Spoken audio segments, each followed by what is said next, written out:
Listen, I used to think I'd seen it all. Influencers trying to trade exposure for a penthouse, secret affairs blowing up in the lobby, people trying to sneak literal farm animals into a downtown boutique hotel. I thought my stomach was made of absolute steel. Consequently, I was completely unprepared for the Tuesday afternoon that ended my career in hospitality. This is the story of how a single room, a business suit, and a bucket of industrial bleach forced me to hand in my keys for good. It started around 2 in the afternoon. I was at my desk. Spreadsheets were swallowing me alive. Suddenly, my radio crackled. It was Elena, our head of housekeeping. Now, you need to understand who Elena is. She has 20 years in the game. She's found weapons. She's found contraband. Nothing phases this woman. However, her voice on the radio wasn't her normal, calm self. It was a pitch higher, trembling, and laced with pure, unadulterated panic. "Sir, you need to come to room 314. Right now, please." I asked if a pipe burst. "No," she whispered. "Just come, bring gloves, and maybe a mask." When a 20-year veteran tells a grown man to grab a biohazard mask, you don't walk. You run. I snatched some heavy-duty nitrile gloves from the supply closet and sprinted to the elevator. The doors opened on the 3rd floor. Instantly, a wall of odor hit me. Normally, our hallways smell like crisp lavender and expensive carpet cleaner. Today, it smelled like an open sewer baking under a desert sun. Elena was outside room 314. She looked physically sick. She wouldn't look inside, merely pointing at the cracked door.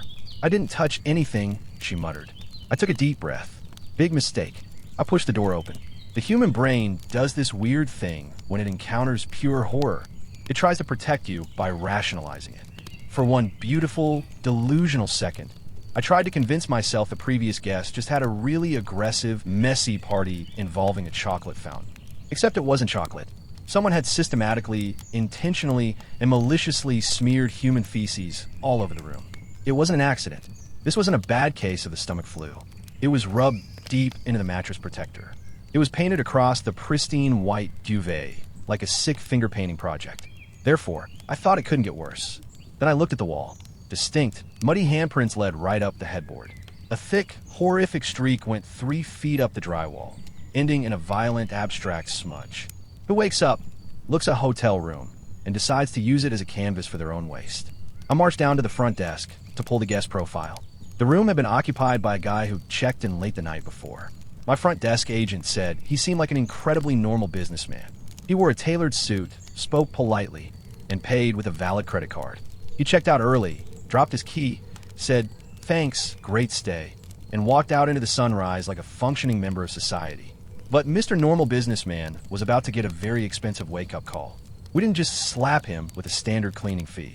Instead, we dropped the nuclear option. We billed his card for a full biohazard remediation team, a brand new mattress, a complete replacement of all bedding, and the cost of having professionals strip, treat, and repaint the drywall. The grand total?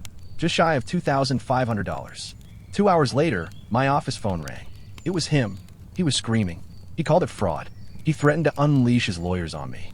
I let him vent. I didn't interrupt. Once he ran out of breath, I channeled my absolute calmest, most professional manager voice. "Sir, we charge your car because our housekeeping staff found room 314 covered in human biohazards. Specifically, feces smeared across the bed and the walls." The line went dead silent. The screaming businessman completely vanished. "We have high-resolution photos of the damage," I continued, "and your details are logged. If you'd like to dispute this with your bank, we will gladly provide them, and the local police, with the photographic evidence of what you left behind." He cleared his throat. His voice dropped a whole octave. Okay, fine." He hung up. He didn't fight it. He knew he was caught red-handed. Literally, we had to keep that room out of service for 4 full days just to sanitize, deodorize, and repaint it. To this day, I still don't know what drives a grown man in a suit to do something so profoundly broken. Was a mental breakdown? A dare? Pure malice against hospitality workers? That was my breaking point. When your daily itinerary includes analyzing fecal art on drywall, it's time for a career change. I handed in my resignation the next month, and honestly, I've never looked back. Honestly, guys, after hearing that, I will never look at a crisp hotel duvet the same way again. It just goes to show you that you truly never know what the person next to you in a suit is capable of. But I want to hear from you, especially if you've ever worked in retail, food service, or hospitality. What is the absolute wildest, most unhinged thing a customer or guest has ever left behind for you to find? Let me know in the comments below, because I need to feel better about humanity right now. Don't forget to hit that subscribe button, and I'll see you in the next story.